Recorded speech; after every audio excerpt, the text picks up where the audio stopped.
Audrey Geisel, the widow of famed children's author Dr. Seuss, died Wednesday at her home in La Jolla, California. She was 97. No cause of death was announced, according to Reuters.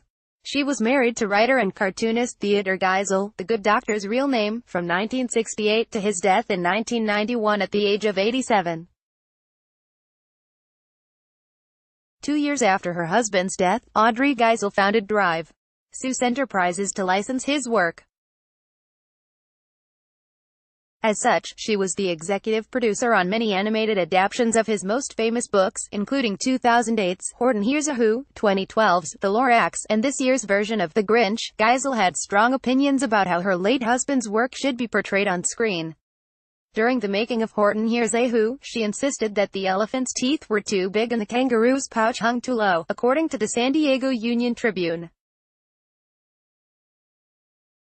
As a tribute, a character in The Lorax, voiced by Taylor Swift, was named for Geisel, according to Variety.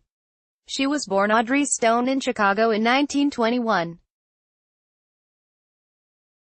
Her family struggled in her early years after her father left. While studying nursing at Indiana University, Geisel met her first husband, E.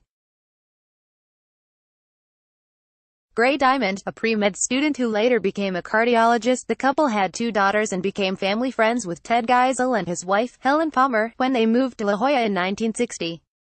A few years later, Ted and Audrey began having an affair, the Union Tribune notes, based on the authorized 1995 biography Dr. Seuss. After Palmer died in October 1967, Audrey divorced her first husband and married the widower.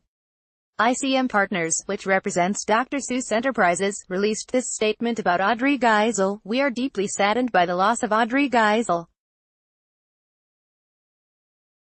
Audrey lived a life of extraordinary philanthropy and was the artistic and entrepreneurial force behind Dr. Seuss Enterprises. Her creativity and devotion to her husband's work are indelibly linked with his legacy. We will miss her passion and spirit, but take solace in knowing that through her tireless devotion, every generation of children discovers their love for things 1 and 2, The Grinch and The Lorax, and will discover the endless possibilities of life's journey through O the P, Laces, Y, Cool, G, O. Download before you go more. Dr. Seuss The Grinch film. Audrey Geisel.